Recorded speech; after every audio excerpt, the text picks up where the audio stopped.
You know, these people that are in power, they're not taking what I worked hard for and earned all my life. I didn't come from wealth. I didn't come from highly educated people. My father maybe finished the sixth grade. My mother, I think she finished high school. I was the first in my family to go straight to college, earned my degree, and worked hard all my life. I remember falling asleep in college with a textbook propped up against the wall, particularly if I had an exam the next day.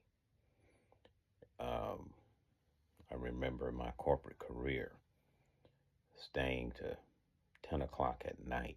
I had a big client coming in the next day, a big prospect, and had a presentation. So I want to make sure that everything that was happening was going to be correct. I wanted to know the outcome before that meeting even started. And there have been several times where, you know, things went awry, not of my doing, that brought me to the edge of disaster financially. One was right before Barack Obama won the presidency the first time. I can recall, I can almost see it when George W. Bush walked up to a microphone at the White House and announced the financial collapse caused by the mismanagement of mortgages when they were bundling up these high risk mortgages and selling them as commodities, financial instruments, and the whole thing failed and collapsed. I was out of work for a year. Everything just went away. But I survived that, clawed my way back, and got back into good standing financially. But after all these years of hard work, study, and climbing up two, maybe three times from being knocked down on the floor, I'm not going to let these people take everything I have and have worked hard for. And the reason I'm even making this video is I'm watching people obsessed with winning. We won.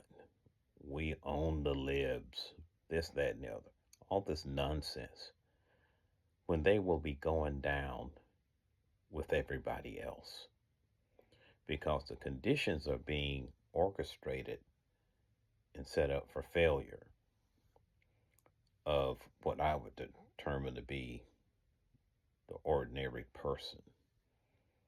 The person that was begging for help, asking for relief from these high prices, and looking for a way out and looking for a better future that was being touted and promised. And all they and we have received is just kicks to the gut. You know, these tariffs, these tariffs are almost like watching a storm approach. You know it's going to be bad. It just hadn't got here quite yet.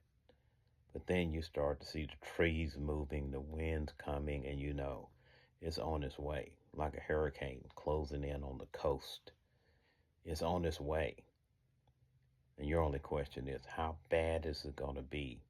And will I be lucky enough not to get hit by whatever happens? You know, the tornado or whatever comes through. And I can feel it. I can feel the winds are picking up. You're starting to hear people talk about anecdotally things they are seeing when they go shopping or whatever the case may be, or they notice this price went up or that price went up. Um, but I'm not about that, this so called winning. I mean, what are you winning? What are you winning if we're all sitting on top of a pile of ashes? Are you still going to be saying, well, at least we won? What did you win?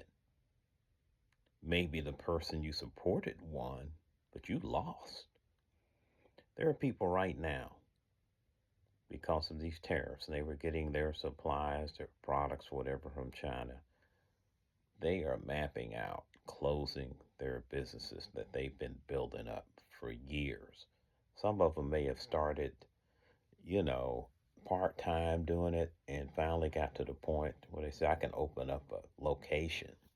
I can go rent this building or I can rent this warehouse. And they've worked hard, they established their goodwill with their customers and their financing, maybe through a bank, maybe they mortgaged their house. And they're looking at all of this going away. Not because of anything they did, but because the conditions are being set up that will not cause them to fail, but will force them to fail. And you might say, well, why would anyone do that? Because there are people out there wealthy, and when the economy goes under, they go on a shopping spree and buy the remnants of what people like me and other folks built with their hard blood, sweat, and tears. They buy it for pennies on the dollar and just add it to their portfolio, whether it's houses or businesses or whatever the case may be, real estate. It's a, it's a, as the song says, it's a wicked game that they're playing.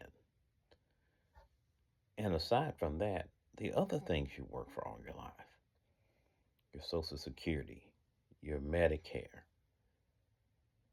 why is that under threat? Sure, people talk about, oh, the insolvency and all that. Those are easy fixes. Just raise the cap on the tax contribution limit. You fix it.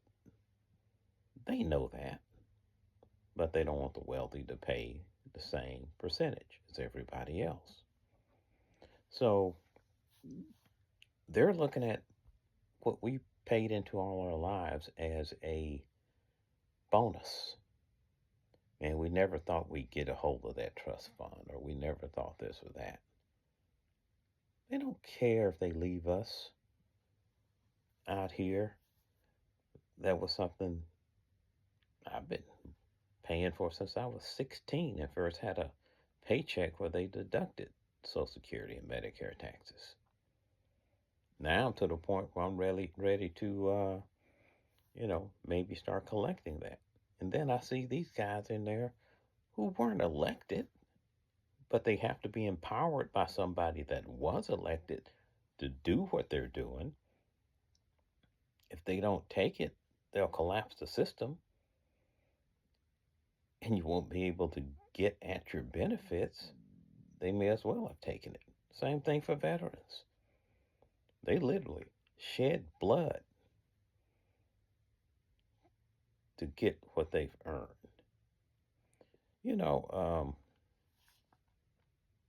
Like I said, they're not taking what I have worked hard for all my life. Now, if some of you out there want to allow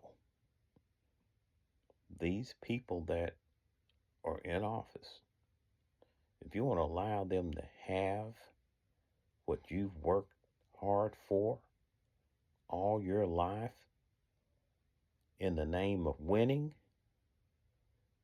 well, that's a decision you've made for yourself. But I'm not going along with you. I'll tell you that.